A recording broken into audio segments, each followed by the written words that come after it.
स्वागत है आप सभी का ICC thought well by N academy channel पर। तो जैसा कि आप देख सकते हैं यहाँ पर मैं mathematical formulas for ICC class 10 का कॉम्प्रिहेंसिव रिव्यू लेके आ गया हूँ। इन वन गो में आपको रफली हर एक फॉर्मूला का यहाँ पर विजन मिल जाएगा, कहाँ पर उसको कैसे यूज करना है, क्या क्या फॉर्मूलाज होते हैं, याद कैसे करना है, सभी चीज आप सभी को पता चल जाएगा। तो बने रहना है आपको आखिरी तक। और उससे पहले आप सभी को ज्वाइन कर लेना है हमारा टेलीग्राम चैनल, जो कि आप इस क्यूआर कोड लिंक के थ्रू भी ज्वाइन कर सकते हैं या फिर इस लिंक को यूज करके भी ज्वाइन कर सकते हैं। So please do join it. हमारे चैनल, हमारे सेशन से रिलेटेड जो भी अपडेट्स होती हैं वो आपको मिल जाती हैं in the Telegram group. So please do join it, ठीक है। और अब हम आ जाते हैं सबसे पहले हमारे कमर्शियल मैथमेटिक्स में, जो कि फर्स्ट चैप्टर हमारा जीएसटी बेसिक्स का है, ठीक है।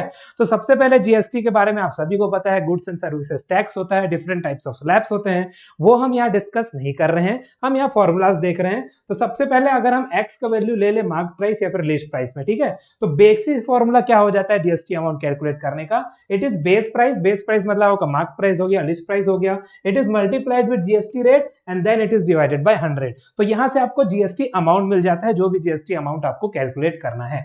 आफ्टर दैट आपको पता है इंट्रा स्टेट ट्रांजैक्शन होती है, तो दो टैक्सेस लगते हैं, one is SGST, one is CGST. तो एसजीएसटी स्टेट गवर्नमेंट को जाता है, CGST goes to the central government. Intra state transaction में ये दोनों हाफ होते हैं, ठीक है।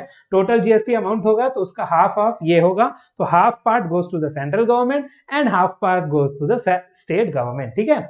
उसके बाद अगर इंटर स्टेट ट्रांजैक्शन है तो उसमें आई लगता है, विच इज इंटीग्रेटेड जीएसटी, और वो पूरा अमाउंट सेंट्रल गवर्नमेंट को जाता है, ठीक है। अब आप देखो applications with discounts and profit. तो अगर आपको सबसे पहले आपको किसी भी चीज पर, मार्क प्राइस पर या लिस्ट प्राइस पर डिस्काउंट दिया रहेगा, तो कैसे कैलकुलेट करोगे आप? x into 1 minus d by 100 से। या फिर अगर आपके पास प्रॉफिट इसमें निकालना होगा तो कैसे कैलकुलेट करोगे? x into 1 plus P by 100। तो ये आपका डिस्काउंटेड वैल्यू हो जाएगा, ये आपका प्रॉफिट के बाद वाला वैल्यू हो जाएगा, ठीक है। तो ये चीज आई होप आप सभी को क्लियर है। अब इसके बाद अगेन आप यहां पर आ जाओगे बेस प्राइस पर, जो यहां पर लगा, ठीक है। डिस्काउंट या प्रॉफिट हुआ, फिर उसमें लगेगा जीएसटी का अमाउंट डिवाइडेड बाय 100, और ऐसे आप जीएसटी का अमाउंट कैलकुलेट कर लोगे। सो हम बोलते हैं कि जीएसटी हमेशा सेलिंग प्राइस पर कैलकुलेट होता है, तो इसीलिए डिस्काउंट लगे, प्रॉफिट लगे, जो भी लगे, पहले आपको उसको अप्लाई करना है, देन जीएसटी का रेट आप अप्लाई करोगे, तभी आप फाइनल जीएसटी अमाउंट निकालोगे, फाइनल टोटल बिल निकालोगे, जो भी आपको पूछा जाएगा इन योर क्वेश्चन, ठीक है। तो आई होप ये पार्ट बहुत अच्छे से चीजों को और सभी को क्लियर हो चुकी है। कमर्शियल मैथमेटिक्स जीएसटी बेसिक्स हो चुका है। नेक्स्ट अब हम देखेंगे बैंकिंग व रिकरिंग डिपॉजिट में आपका क्या क्या यूजफुल होता है, ठीक है। तो यहां पर सबसे पहले आपको पता है रिकरिंग डिपॉजिट है, मतलब हर महीने हम कुछ पैसा जमा करा रहे हैं बैंक में, तो इंटरेस्ट कैलकुलेशन कैसे होगा? यहां पर आई इज इक्वल टू हो जाएगा p into n into n, P into n into N plus 1 into r upon 2 into 12 into 100। तो यहां पर मैंने अलग से भी लिखा हुआ ताकि आप सभी को और अच्छे से ये क्लियर हो सके। और उसके बाद फाइनल मैच्योरिटी वैल्यू आता है, बिकॉज आई तो हमारा इंटरेस्ट है जो बैंक हमको पे कर रहा है, राइट, बट हम भी तो पैसा जमा कर रहे हैं ना। जब वो पैसा हम निकालने जाएंगे तो वो मैच्योरिटी वैल्यू बन के हमको मिलेगा। तो इसीलिए मैच्योरिटी वैल्यू का फॉर्मूला यहां पर क्या हो जाएगा? It is equal to P into N plus I. तो पी हमारा क्या है? It is the principal amount, always it is on number of months, ठीक है। पी भी नंबर ऑफ मंथ्स में डिपोजिशन होता है एवरीवन, एन हमारा नंबर ऑफ मंथ्स तो ऑलरेडी है, और उसके बाद आर हमारा इंटरेस्ट रेट है। तो ये सभी चीजें यहां पर मिलके आई को बनाती हैं, फिर p into n into p into n हो गया, और इसमें एडिशन कर देंगे हम इंटरेस्ट का, तो हमको मिल जाएगा मैच्योरिटी वैल्यू। इतना ही कैलकुलेशन है। यहाँ पर डिफरेंट चीजें आपको गिवन होंगी, मतलब इनमें से कुछ चीजें आपको गिवन होंगी, अदर चीजें आपको निकालनी होंगी, बस इतना सा यहाँ पर कैलकुलेशन होता है। ये एक फॉर्मूला यहाँ पर है और दूसरा फॉर्मूला यहाँ पर है। Done understood for the chapter 2 everyone, ठीक है। तो बैंकिंग एंड रिकरिंग डिपॉजिट हो गया। नेक्स्ट अब हम देखेंगे शेयर्स एंड डिविडेंड्स का केस। मेनली दो फॉर्मूला बस आपको ज्यादातर याद रखना है। वन इज इनकम फॉर्मूला, अब इसको एनुअल इनकम बोल लो चाहे कुछ भी बोल लो, थोड़ा मोड़ा चेंजेस होता है। Income always calculated on the face value, आपको हमेशा याद रखना है। यहाँ पर आप फेस वैल्यू देख सकते हो, right. Income is always calculated on the face value. उसके बाद नंबर ऑफ शेयर्स भी मल्टीप्लाई होगा और रेट ऑफ डिविडेंड भी मल्टीप्लाई होगा, तो इससे आपको इनकम मिल जाएगा। डिविडेंड वैल्यू बोल लो, एनुअल इनकम बोल लो, सब यहाँ से आपको मिल जाता है, ठीक है। उसके बाद रिटर्न का फॉर्मूला या फिर यील्ड परसेंटेज बोलते हैं, रेट ऑफ रिटर्न बोलते हैं, तो वो क्या होता है? Income upon investment multiplied with 100। अब इनकम क्या होगा?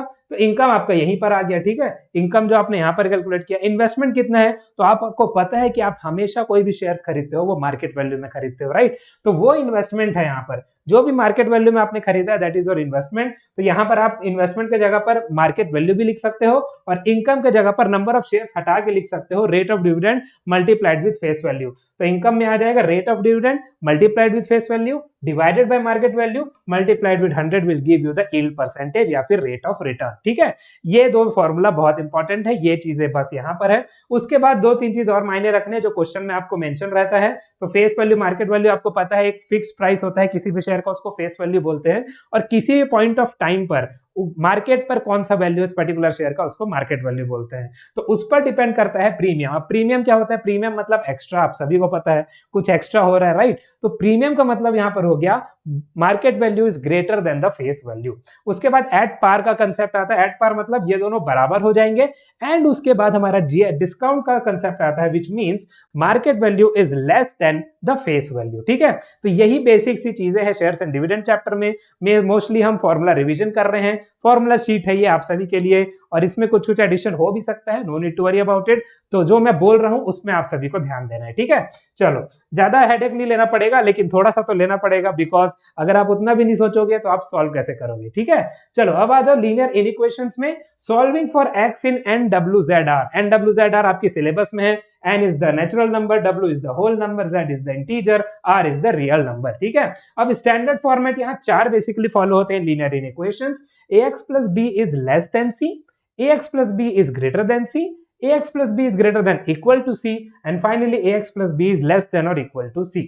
अब उसके बाद सॉल्यूशन रिप्रेजेंटेशन आता है आपका नंबर लाइन में। नंबर लाइन में रिप्रेजेंटेशन आप सभी को पता है, अगर कोई डाउट हो आप वन शॉट या रैपिड रिवीजन मेरा जाकर देख सकते हो। ठीक है, बहुत सारे लाइव्स भी मैं कवर करवा चुका हूं।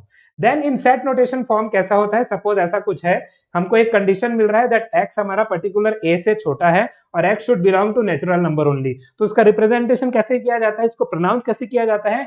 x। ठीक है, x, फिर x is such that x is less than a and x belongs to natural number। तो ये चीज इसका प्रोनाउंसिएशन है, और नोटेशन फॉर्म में आप लिखते कैसे हो ये यहाँ पर मेंशन्ड है। तो आई होप ये बेसिक सी चीजें आप सभी को क्लियर है लीनियर इनइक्वेशंस को लेके। Let us go to the next chapter जो कि आपका क्वाड्रेटिक इक्वेशंस आ जाता है एवरीवन। ठीक है, अब आप देखो स्टैंडर्ड फॉर्म क्या होता है क्वाड्रेटिक इक्वेशन का? It is ax square plus bx plus c equal to 0। ये तो हमको ऑलरेडी पता है।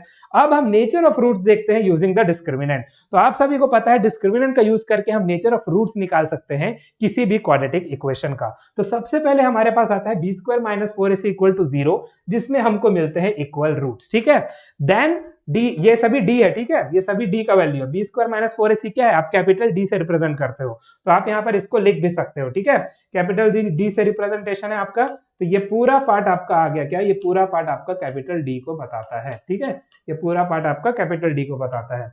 तो उसके बाद अब आप देखो क्या हो रहा है यहाँ पे, b square minus 4ac greater than 0 हो रहा है, राइट? तो ग्रेटर देन 0 के केस में अनइक्वल रूट्स मिलेंगे, and then b square minus 4ac less than 0 हो रहा है, तो इस केस में आपको नो रियल रूट्स मिलेगा, या फिर आप इमेजिनरी रूट्स भी इनको बोलते हो। ठीक है, तो ये चीजें डिस्क्रिमिनेंट से रिलेटेड हो गई। आई होप आप सभी को ये क्लियर है। अब ए, बी और सी क्या है? कुछ नहीं है। A is the coefficient of X square, B is the coefficient of X, और सी हमारा यहाँ पर कांस्टेंट है। ठीक है, उसके बाद हमारे पास क्वाड्रेटिक फॉर्मूला आ जाता है, जहां पर हम, आपको पता है फैक्टराइजेशन से भी निकाल सकते हैं। फैक्टराइजेशन का टेक्निक क्या आप सभी को पता है। फैक्टराइजेशन में अगर हमारे पास ये पर्टिकुलर क्वाड्रेटिक इक्वेशन है, ठीक है, तो bx को हम ऐसे स्प्लिट करते हैं ताकि उसका सम या डिफरेंस जो भी आ रहा है वो इस b के बराबर हो, लेकिन जो प्रोडक्ट है वो a इंटू सी के बराबर हो। ये चीजें बेसिक है फैक्टराइजेशन में। तो फॉर्मूला हम देखने वाले, तो फॉर्मूला में हमारे पास क्वाड्रेटिक फॉर्मूला आता है, या तो आप फैक्टराइजेशन से सॉल्व करोगे या तो इस क्वाड्रेटिक फॉर्मूला से सॉल्व करोगे। ठीक है, तो यहाँ पर x इज इक्वल टू क्या आ जाएगा? Minus b plus minus under root b square minus 4ac upon 2 times of a। तो ये आपका होगा quadratic formula, and quadratic equations से जो भी बनता था यहाँ पर डन एंड डस्टेड हो चुका है everyone. Late us proceed now. ये चीजें आई होप आप सभी को क्लियर हो चुकी हैं, और स्क्रीनशॉट भी ले सकते हो। ठीक है, नेक्स्ट अब हम देखते हैं रेशियो एंड प्रोपोर्शन में क्या क्या है। तो रेशियो एंड प्रोपोर्शन में सबसे पहले आप देखो मीन प्रोपोर्शन का केस यहाँ पर मेंशन है। मीन प्रोपोर्शन क्या हो जाता है? तो फाइनली आप मीन प्रोपोर्शन कैसे फाइंड आउट करते हो? अगर कोई भी दो नंबर का मीन प्रोपोर्शन फाइंड आउट करने को बोला जाएगा तो b is equal to under root ac करके आप फाइंड आउट कर सकते हो। ठीक है, अब जो इंपॉर्टेंट चीजें आती है, one is componendo and one dividendo. ठीक है, तो सबसे पहले हम कंपोनेंडो को देखते हैं। कंपोनेंडो में क्या होता है? अगर प्रोपोर्शन में है, ठीक है, रेशियो दो बराबर है, a by b is equal to c by d, तो आपको पता है मेरे वन शॉट से आप सभी को क्लियर होगा कि दोनों साइड आपको प्लस वन करना है। दोनों साइड अगर आपने प्लस वन कर दिया तो आपको कंपोनेंडो वाला रूल मिल जाता है, a plus b by b is equal to c plus d by d. अब सिमिलरली अगर दोनों साइड आपने माइनस वन कर दिया तो कौन सा रूल मिलेगा, तो आपको मिल जाएगा डिविडेंडो का रूल। तो a minus b upon b is equal to c minus d by d. अब ये दोनों को जब हम कंबाइन कर देते हैं एवरीवन, तो हमको एक नया रूल मिलता है जो कि है कंपोनेंडो एंड डिविडेंडो। तो वो आप यहाँ पर देख सकते हो, कंपोनेंडो एंड डिविडेंडो का केस। इसमें क्या हो जाता है, a plus b by b a plus b upon a minus b is equal to c plus d upon c minus D.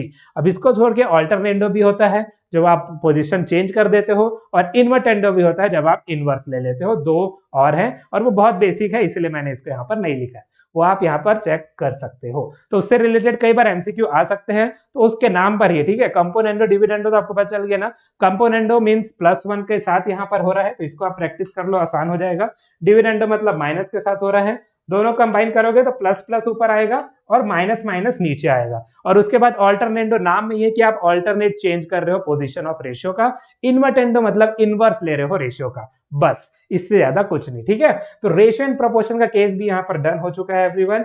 Next अब हम देखेंगे पॉलिनोमियल्स का केस। तो पॉलिनोमियल्स में आप सभी को पता है फैक्टर थ्योरम है हमारा। फैक्टर थ्योरम क्या बोलता है, अगर x माइनस ए एक फैक्टर है तो f of a will be equal to 0। मतलब क्या हुआ, अगर x माइनस ए फैक्टर है ना, तो x is equal to a अगर आप पुट करोगे इन एनी पर्टिकुलर पॉलिनोमियल, उसका वैल्यू 0 मिलेगा। और वाइस वर्सा भी ट्रू होता है, अगर x is equal to a आप किसी भी पॉलिनोमियल में पुट कर रहे हो तो x माइनस ए क्या हो जाएगा, उसका फैक्टर हो जाएगा। सिमिलरली रिमाइंडर थ्योरम है, तो अगर 0 नहीं मिल रहा तो कुछ और मिलेगा, जो कुछ और मिलता है ना वो आपका रिमाइंडर हो जाता है। सपोज x माइनस ए और पॉलिनोमियल का डिवीजन हो रहा है किसी, ठीक है। तो अगर x is equal to a put up करने पर कोई भी रिमाइंडर आ रहा है तो डिवीजन करने पर भी वही रिमाइंडर हमको मिलेगा, ठीक है। अब उसके बाद हम देखते हैं for polynomial p of x, ये सेम चीज गिवन है, p of a is equal to 0 then x minus a is a factor. तो ये दोनों चीज यहाँ पर लिखा हुआ है, और आपके सिलेबस में degree less than equal to 3 का ही केस होगा, इससे बड़ा नहीं होगा। So no need to worry about it, cubic polynomial तक का केस आएगा, ठीक है। तो आई होप पॉलिनोमियल्स का भी केस आप सभी को क्लियर है, किसी को कोई डाउट नहीं है। Late us proceed now, okay. ये हो गया। नेक्स्ट अब हम देखते हैं मैट्रिसेस का केस एवरीवन। तो मैट्रिसेस में 2x2 मैट्रिक्स ऑपरेशन है आपका, ठीक है, इससे ज्यादा नहीं है। तो आप देखो एलिमेंट्स को आप कैसे नाम देते हो, तो one is first row first column में क्या आएगा, a11, first row second column a12, second row first column a21, second row second column a22।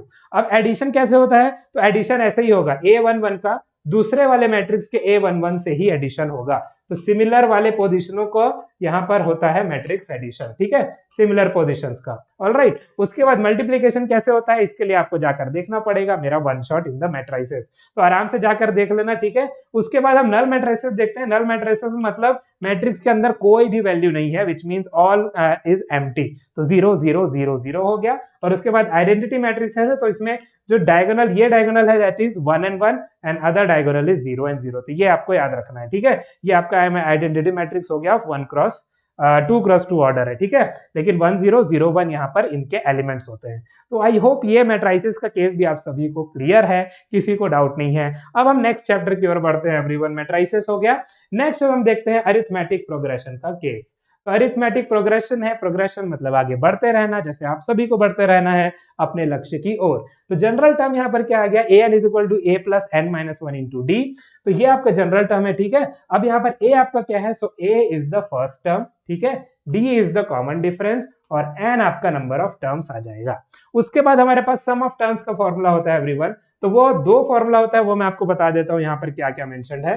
एक sn इज इक्वल टू क्या है, n/2 2a plus n minus 1 into D, जो यहाँ पर mentioned है। तो यहाँ पर आपको first term, number of terms और कॉमन डिफरेंस मेंशन रहेंगे। और अगर आपको first term, number of terms और लास्ट टर्म मेंशन है, यहाँ पर जो l है ना, ये लास्ट टर्म है, अगर ये आपको पता है, मतलब फर्स्ट टर्म और लास्ट टर्म आपको पता है, तो आप इस फॉर्मूला को यूज कर सकते हो, Sn is equal to n/2 multiplied with a plus l, ठीक है। तो यहाँ पर अरिथमेटिक प्रोग्रेशन का फॉर्मूला का केस हो गया। कैसे यूज करना है, क्या क्या इनके जो कंपोनेंट्स है वो मैंने आपको बता दिए, ठीक है। नेक्स्ट अब हम ज्योमेट्रिक प्रोग्रेशन का केस देखेंगे एवरीवन। तो ज्योमेट्रिक प्रोग्रेशन में क्या क्या आ जाता है, अगेन इसमें और जल्दी जल्दी बढ़ते हैं, ठीक है, एक्सपोनेंशियली बढ़ते हैं। तो जनरल टर्म हमारा आ गया an is equal to ar to the power n minus 1। Again a यहाँ पर क्या है, a will be your first term and r is the common ratio यहाँ पर बोला जाता है, ठीक है, और n आपका नंबर ऑफ टर्म्स हो जाता है। अगेन यहाँ पर दो सम के फॉर्मूलाज है, वो भी हम देख लेते हैं क्या होते हैं। तो Sn इज इक्वल टू क्या होता है everyone, a into 1 minus r to the power n upon 1 minus r। ये कब यूज होता है, when r is less than 1। और उसके बाद Sn का फॉर्मूला क्या आ जाएगा, a r to the power n minus 1 upon r minus 1, और यहाँ पर r ग्रेटर देन 1 का केस बन जाता है, ठीक है। तो आई होप ये चीजें क्लियर है आप सभी को। मोस्टली मैंने क्वेश्चन में देखा है कि r ग्रेटर देन 1 वाला केस आपका आता है, ठीक है, इन PYQs, लेकिन आपको दोनों फॉर्मुलाइज पते होने चाहिए। इन केस आपको r पर हमेशा ध्यान देना है। If r is greater than 1 तो आप ये वाला यूज करोगे, लेकिन अगर r छोटा है 1 से तो आप ये वाला यूज करोगे, ठीक है। आई होप चीजें सभी को क्लियर हो रही हैं और डाउट नहीं हो रहा है। पूरा फॉर्मूला शीट में आप सभी के लिए लेके आ गया हूं, तो मतलब ये जो आईसीसी क्लास 10 का पूरा फॉर्मूला है यहाँ पर खत्म हो जाएगा, डन एंड डस्टेड हो जाएगा, ठीक है। कुछ बचेगा तो आप कमेंट बॉक्स में बिल्कुल पूछ लेना। तो नेक्स्ट अब हम देखते हैं एवरीवन कोऑर्डिनेट ज्योमेट्री से रिलेशन। कोऑर्डिनेट ज्योमेट्री में क्या क्या है, सबसे पहले आपका सेक्शन फॉर्मूला आ जाता है, ठीक है। तो सेक्शन फॉर्मूला में अगर आप एक्स कोऑर्डिनेट को देखो तो ये किसके बराबर होता है, सबसे पहले आपको दो कोऑर्डिनेट्स गिवन होंगे, x1, y1 and x2, y2, और इनके बीच में एक पॉइंट होगा जो इनको डिवाइड कर रहा होगा इन द रेशियो m:n, ठीक है। तो अगर हम इसका सेक्शन फॉर्मूला में देखें तो कैसे हो जाता है, mx2 plus nx1 upon m plus n, और उसके बाद my2 plus ny1 upon m plus n। फिर आपका आता है मिड पॉइंट फॉर्मूला एवरीवन, जो कि आप यहां पर भी देख सकते हो। अगेन आपको दो पॉइंट्स गिवन होगा, x1, y1 and x2, y2। तो मिड पॉइंट फॉर्मूला कैसे कैलकुलेट हो जाएगा, तो x1 plus x2 by 2 and then y1 plus y2 by 2। After that आपके पास सेंट्रॉइड का फॉर्मूला है। तो सेंट्रॉइड ऑब्वियसली हम किसी भी शेप का निकाल सकते हैं, बट इस लेवल पर, इस सिलेबस में आप सभी को ट्राइंगल का सेंट्रॉइड पढ़ना है। तो ट्राइंगल का सेंट्रॉइड के लिए आपको तीनों पॉइंट्स के कोऑर्डिनेट्स गिवन होंगे, which is x1, y1, x2, y2 and x3, y3। तो आप सेंट्रॉइड आप कैसे निकालोगे, x1 plus x2 plus x3 by 3, y1 plus y2 plus y3 by 3, ठीक है। अब उसके बाद स्लोप का फॉर्मूला आ जाता है, व्हिच इज m। तो m स्लोप का फॉर्मूला आप कैलकुलेट कैसे करोगे, तो it is m is equal to y2 minus y1 upon x2 minus x1। Again दो पॉइंट्स आपको गिवन होगा तभी आप स्लोप निकाल पाओगे। तो दो कोऑर्डिनेट्स आपको गिवन होंगे, x1, y1 and x2, y2, और फिर स्लोप आपका निकलेगा y2 minus y1 upon x2 minus x1 करके, ठीक है। फिर आपका आएगा स्लोप ऑफ लाइन एवरीवन। तो स्लोप ऑफ लाइन के हमारे पास डिफरेंट फॉर्म्स हैं। सबसे पहले हम 2 पॉइंट फॉर्म देखते हैं। 2 पॉइंट फॉर्म में क्या होगा, अगेन दो कोऑर्डिनेट्स गिवन होंगे पॉइंट्स के, x1, y1 and x2, y2। So y minus y1 is equal to y2 minus y1 upon x2 minus x1 multiplied with x minus x1। ये आपका हो गया 2 पॉइंट फॉर्म, ये आपका हो गया 2 पॉइंट फॉर्म, ठीक है। उसके बाद आपके पास आएगा y is equal to mx plus c। ये आपका कहलाता है स्लोप इंटरसेप्ट फॉर्म। तो स्लोप मतलब एक स्लोप m आपको गिवन रहेगा और इंटरसेप्ट c, y इंटरसेप्ट आपको यहाँ पर गिवन होगा। उसके बाद आपके पास आ जाता है y minus y1 is equal to m multiplied with x minus x1। तो ये आपका कहलाता है पॉइंट स्लोप फॉर्म। तो एक पॉइंट आपको गिवन होगा जो कि x1, y1 है, और एक स्लोप गिवन होगा, इसलिए इसको हम पॉइंट स्लोप फॉर्म बोलते हैं। तो आई होप ये चीजें सभी को क्लियर हो चुकी है। कोऑर्डिनेट ज्योमेट्री से जितना फॉर्मूला था यहाँ पर डन हो चुका है, आप यहाँ पर देख सकते हो। Let us proceed to the next one, ठीक है। जब हम देखेंगे एवरीवन सर्कल के प्रॉपर्टीज जल्दी जल्दी रिवाइज कर लेते हैं। तो सेंट्रल एंगल हमारा क्या होता है, 2 टाइम्स ऑफ इंस्क्राइब्ड एंगल, आप सभी को पता है। One will be this, one will be this in our circle. तो ये एंगल और ये एंगल का कहानी है। फिर angle in a semi circle is 90 degree, और साइक्लिक क्वाड्रिलेटरल्स में अपोजिट एंगल्स जो होते हैं वो सप्लीमेंट्री होते हैं। सिंपल सी चीजें हैं ये, ठीक है। नेक्स्ट अब हम देखेंगे टेंजेंट एंड सेकेंट प्रॉपर्टीज, जल्दी जल्दी देख लेते हैं, बिकॉज कुछ न्यूमेरिकल यहां से भी आते हैं, ठीक है। तो टेंजेंट रेडियस आप सभी को पता है, tangent at any point on a circle is perpendicular to the radius at the point of contact. OT is perpendicular to PT. Then touching circles वाला क्या होता है, point of contact lies on the line joining their centers. फिर 2 tangents अगर किसी भी external point से अगर 2 टेंजेंट हम ड्रॉ करते हैं किसी भी सर्कल को, तो उनका लेंथ बराबर होता है PA is equal to PB। फिर इंटरसेक्टिंग कॉर्ड्स का केस है, जब दो chords AB and CD intersect करते हैं, चाहे इंटरनली हो चाहे एक्सटर्नली हो, then AP into PB is equal to CP into PD, ठीक है। उसके बाद आप देखो टेंजेंट सेकेंड थ्योरम क्या कहता है, if a chord AB and a tangent PT intersect externally, then PA into PB is equal to PT square हो जाएगा।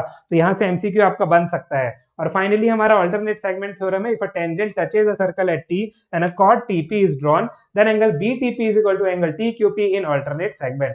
अगर इस चैप्टर को और अच्छे से समझना है तो मेरा वन शॉट लेक्चर पड़ा हुआ है, वन शॉट आप आराम से जाकर देखना, tangent and secant properties by Shubhanshu sir, आपको मिल जाएगा SSC thought well by Unacademy channel पे, ठीक है। तो ये सभी चीजें आपको विथ प्रूफ मिलेंगी, विथ प्रूफ, ठीक है, ये पूरा विथ प्रूफ आपको मिलेगा। चलो हर एक का प्रूफ मैंने वहां पर बनाया हुआ है। नेक्स्ट अब हम देखते हैं एवरीवन मेंसुरेशन। तो यहाँ पर मेंसुरेशन के फॉर्मूलाज को याद करने में लोगों को बहुत परेशानी होती है, तो अब मैं थोड़ा बेसिक से आप सभी को यहाँ पर बता देता हूँ कैसे ये होगा। सबसे पहले आप देखो कर्व सरफेस एरिया हमारा 2πrh कैसे होता है। आपके पास एक सिलेंडर आपको पता है, ठीक है, सिलेंडर का एक रेडियस हो गया और एक हाइट हो गया, ठीक है। अब आप क्या करोगे, इसको एक साइड से जस्ट टीयर अप कर दो, ठीक है, एक साइड से टीयर अप कर दो। मान लो ये हॉलो शीट टाइप का था, अगर आपने टीयर अप कर दिया और इसको ऐसे खोल दिया, ठीक है, you have just opened it, तो ओपन करने पर आपको क्या मिलेगा, एक रेक्टेंगुलर शीट मिलेगा, ठीक है। अब आपको पता है बेस आपका क्या था, बेस आपका सर्कुलर था, ठीक है। बेस आपका क्या है, देखो यहाँ पर तो वॉल्यूम लिखा है, पहले मैं यहाँ बताता हूँ। बेस आपका सर्कुलर था, तो सर्कुलर का सरकमफेरेंस कितना हो गया एवरीवन, सर्कल का circumference is very easy, it is 2πr, तो वो यहाँ पर मेंशन है। जब हम इसको ओपन करेंगे तो ये आपका पूरा आएगा 2πr, ठीक है। अब उसके बाद हाइट तो आपका यही है, ठीक है, हाइट तो आपका यही है। अब हमको तो सब बहुत पहले से, जमाने पहले से पता है कि एरिया ऑफ रेक्टेंगल क्या होता है, area of rectangle is length multiplied with breadth, ठीक है, या फिर विड्थ आप बोलते हो, जो भी आप बोल लो। तो यहाँ पर लेंथ कितना है एवरीवन, 2πr, तो 2πr हो गया और मल्टीप्लाइड विथ ब्रेड्थ हो गया तो h हो गया। तो ये जो ये सामने आपको पूरा कर्व्ड सरफेस दिख रहा है ना, वो आपका क्या हो गया, 2πrh, ठीक है। तो कर्व सरफेस तो अब आपको पता चल गया, कर्व सरफेस में कोई परेशानी नहीं रहेगी, आप सभी को पता है कैसे आप निकाल सकते हो। r is the radius of base and h is the height. तो कर्व सरफेस तो आपको पता चल गया, लेकिन अब टोटल क्या होता है, तो ऊपर और नीचे के दोनों सर्कल तो हमने जोड़े ही नहीं सरफेस में, क्योंकि हमने सिर्फ कर्व्ड पोर्शन को लिया है, राइट। तो अगर ऊपर और नीचे के सर्कल्स के एरिया को हम जोड़ेंगे तो हमको टोटल सरफेस एरिया मिलेगा, जो कि हो जाता है 2πr r प्लस h, या फिर 2πrh में बस सिंपली प्लस 2πr स्क्वायर आप करोगे, तो कॉमन 2πr ले लिया गया है, इसलिए ब्रैकेट के अंदर r प्लस h बचता है, ठीक है।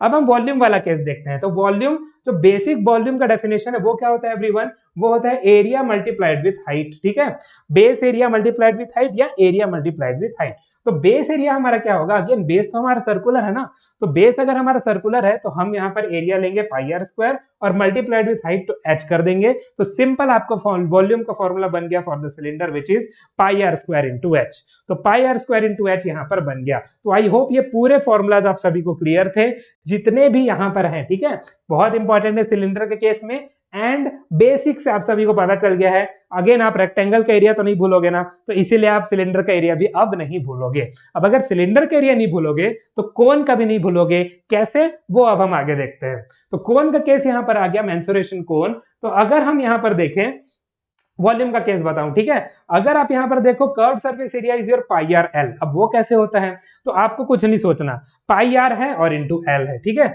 πr है इंटू l है, ओके, दैट इज डन। उसके बाद अगर हम बेस वाला एरिया ऐड कर दे, बेस वाला एरिया ऐड कर दे, तो हमारे पास टोटल सरफेस एरिया आ जाएगा πr l plus πr square होता है, πr कॉमन ले लिया गया है तो l प्लस r लिखा हुआ है। अब वॉल्यूम का बहुत ही आसान का केस है।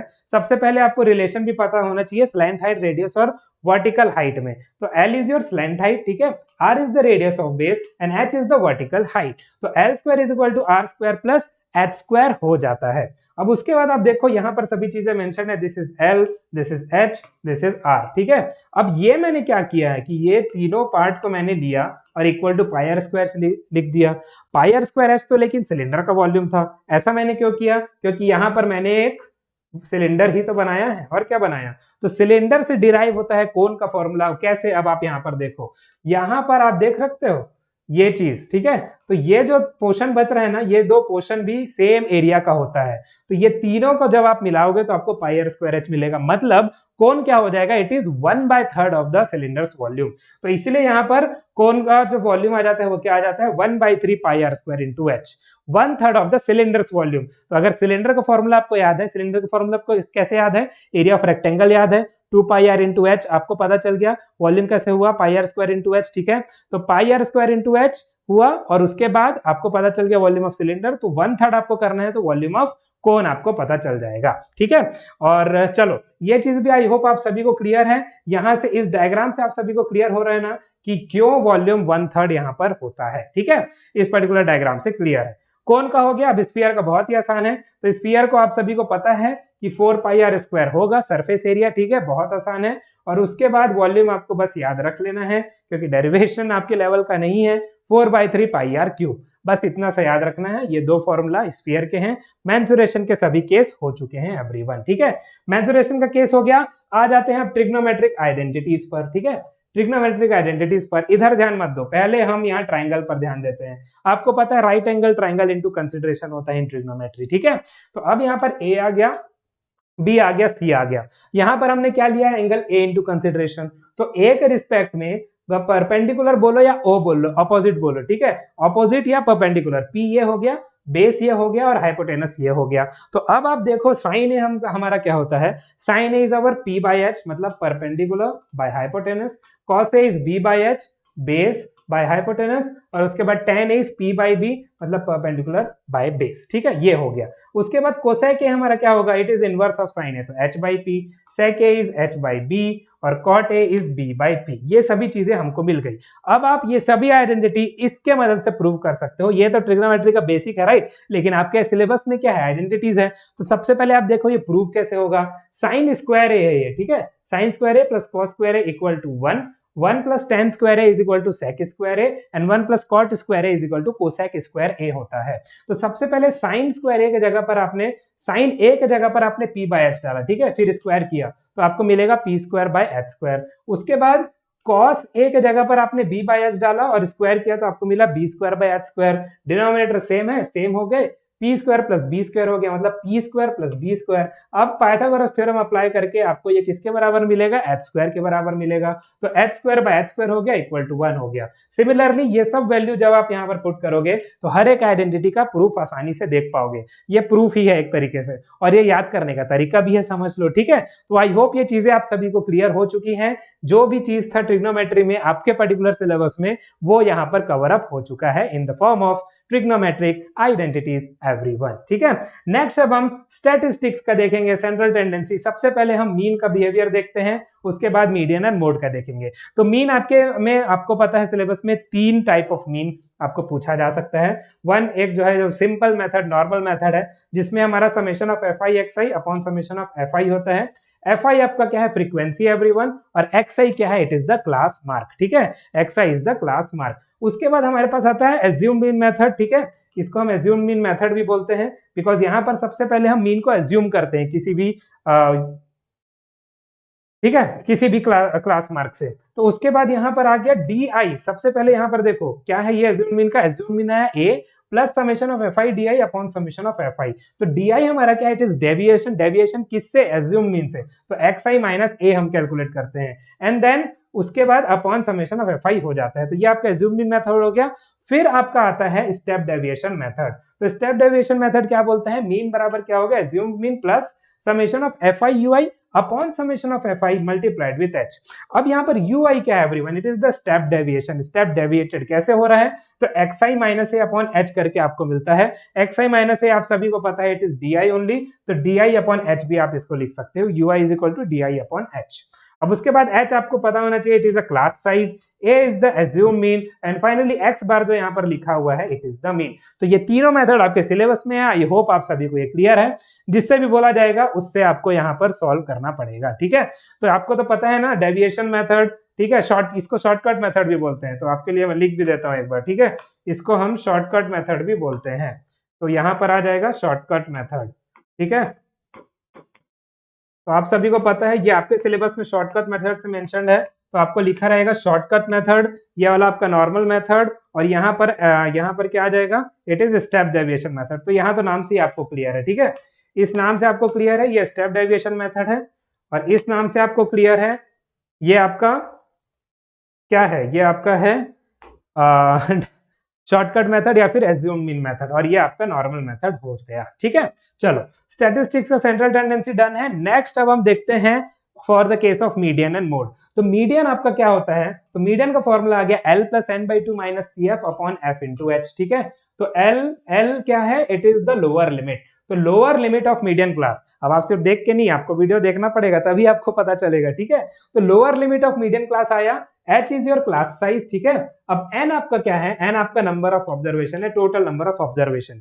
CF यहाँ पर क्या है, it is the cumulative frequency of class preceding the median class, मतलब मीडियन क्लास के पहले का जो क्यूमुलेटिव फ्रीक्वेंसी है वो आपको यहाँ पर डालना है। और उसके बाद F आपका क्या है, it is the frequency of the median class, तो मीडियन क्लास का जो फ्रीक्वेंसी होगा उसको आपको यहाँ पर पुट करना है, ठीक है। अब नेक्स्ट आपका मोड आ गया। मोड क्या होगा, again L here is the same which is lower limit, लेकिन यहाँ पर मॉडल क्लास का लोअर लिमिट यूज होगा, ठीक है। उसके बाद मल्टीप्लाइड विद H आपका क्लास साइज है, then F1 minus F0 upon 2F1 minus F0 minus F2। तो अब ये कैसे होता है, यहाँ पर आप देखो F1 is frequency of modal class, F0 क्या है, frequency of the class preceding modal class. तो again it is the frequency जो मॉडल क्लास के पहले वाले का है, ठीक है, वो F0 में पुट होगा। और Ft क्या है, it is the frequency of the class succeeding the model class, मतलब मॉडल क्लास के बाद वाला फ्रीक्वेंसी यहाँ पर यूज होगा।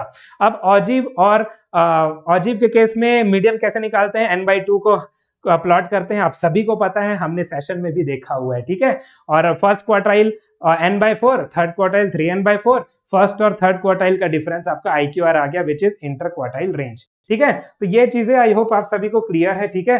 तो एक बार मैं आप सभी के लिए यहाँ पर मेंशन भी कर देता हूँ, ठीक है, दैट यहाँ पर सबसे पहले Q1 आपका फर्स्ट क्वार्टाइल होगा, ठीक है, जस्ट अ सेकेंड, Q1 आपका फर्स्ट क्वार्टाइल होगा, Q1 इज फर्स्ट क्वार्टाइल, ठीक है, फर्स्ट क्वार्टाइल आ गया, ये आपका Q1 है। तो ये क्या होता है, n/4 ऑब्जर्वेशन। उसके बाद Q3 ये आ गया 3n/4, तो ये आपका होता है थर्ड क्वार्टाइल, ठीक है। तो ये बेसिक सा और कुछ फॉर्मूला था। और उसके बाद आपका आता है everyone IQR which is inter quartile range, तो ये आपको मिलता है Q3 माइनस Q1 करके, ठीक है। तो ये आई होप ये चीजें आप सभी को क्लियर है, ठीक है। और Q2 तो आपका मीडियन ही हो जाएगा। उसके बाद मोड कैलकुलेशन कैसे होता है, तो मोड कैलकुलेशन आपको जो हाईएस्ट वाला दिखेगा ना, यहाँ पर एक बार मैं बता दूं कि आप हिस्टोग्राम कैसे ड्रॉ करते हैं, तो छोटा सा डेमोन्स्ट्रेशन आपको दे देते हैं। यहाँ पर वी हैव लाइक दिस, ठीक है, ये हो गया। तो यहाँ से आपने हिस्टोग्राम ड्रॉ किया ऐसे, फिर ऐसे, फिर ऐसे, फिर ऐसे, ठीक है। तो सपोज ये वाला सबसे हाईएस्ट है, तो ये दोनों को आप ऐसे जोड़ोगे, यहाँ पर जो पार्ट आएगा that will be the mode, ठीक है। और मीडियन भी आप सभी को पता है, ऑजिव ड्रॉ लेस देन ऑजिव ड्रॉ करने से होता है, ठीक है। तो अगर ज्यादा डाउट हो आप कोई भी सेशन जाकर देख सकते हो स्टैटिस्टिक्स का, it will be clear to you, ठीक है। दैट इज डन, ठीक है, मोड वाला पार्ट हो गया। और ऑजिव कैसे हो गया, तो you have to draw like this, तभी आपको चीजें मिलती है, ठीक है। तो आई होप ये चीजें भी हो चुकी हैं। नेक्स्ट हमारा आ गया प्रोबेबिलिटी बेसिक्स एवरीवन। यहाँ पर हम सिर्फ फॉर्मूला देख रहे हैं, इसलिए डायग्राम बेस वाला मैं नहीं बता रहा हूँ, बट फिर भी मैंने आपको ऑजिव और मोड का आइडिया यहाँ पर दे दिया, ठीक है। तो सबसे पहले सॉरी प्रोबेबिलिटी में आपका P ऑफ इवेंट क्या आ गया, number of favourable outcomes divided by total number of possible outcomes. तो ये आपका बेसिकली होता है इन प्रोबेबिलिटी, ठीक है, बस इससे ज्यादा कुछ नहीं। और उसके बाद हमारे पास क्या आ गया, प्रोबेबिलिटी का वैल्यू ऑलवेज 0 और 1 से 1 के बीच में रहेगा। 0 इज टोटली अनसर्टन और 1 इज द सर्टन इवेंट, ठीक है। तो हम एक एग्जांपल लेते हैं, जैसे कि हमारा कॉइन टॉस होता है, ठीक है, तो टेल या हेड आने के चांसेस होते हैं। तो प्रोबेबिलिटी ऑफ टेल कितना आएगा, तो सबसे पहले टेल का तो एक ही पॉसिबिलिटी आने का, और टोटल पॉसिबिलिटी कितना है 2।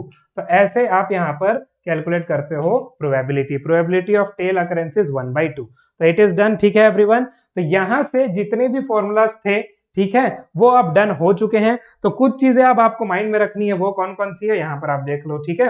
तो basically focus on formula application, जहां पर भी अप्लाई होगा, मैं बार बार बोलता हूं आप सभी को कि क्वेश्चन जो है ना, वहां पर आप हमेशा फॉर्मूला लिखकर हमेशा प्रैक्टिस करो, जितना लिखोगे उतना अच्छे से आपके माइंड में ये बैठेगा। Remember conditions for each formula, तो जैसे कि मैंने आपको बताया था ज्योमेट्रिक प्रोग्रेशन और एपी में भी फर्स्ट और लास्ट टर्म कैसे यूज करना है, वो सभी आपको पता होने चाहिए। Practice will real world problems also, और फॉर्मूला को फ्लैश कार्ड बना सकते हो आप क्विक रिव्यू के लिए। जहां भी आप बैठते हो ना, छोटे छोटे फ्लैश कार्ड्स आते हैं, तो ये सभी फॉर्मूलाज को एक एक फ्लैश कार्ड में लिख लो and then just stick it on your front wall, ठीक है। तो जब भी आप देखोगे आपको फॉर्मूला आसानी से याद हो जाएगा। तो ये सभी चीजें थी हमारी फॉर्मूला का, ठीक है। फॉर्मूला के शीट वाले सेशन में, शीट भी आप सभी को जल्द मिल जाएगा, बट उससे पहले जितना अच्छे से आप मेरा बोला हुआ समझोगे उतना अच्छे से आप इस फॉर्मूला को अप्लाई कर पाओगे। सो जस्ट डू दैट, अच्छे से देखिए, पूरा अच्छे से समझिए फॉर्मूला कैसे आ रहा है, बेसिक क्या है, अप्लाई कैसे हो रहा है, उसके लिए आपको सुनना पड़ेगा, ठीक है। जस्ट डू दैट, तो ये चीजें हो जाएंगी। So thank you so much everyone for joining this session, this channel. मेरा नाम है Shubhanshu Srivastava. I am signing off. Stay safe, stay healthy and be healthy at all of your homes. Good bye everyone. Okay.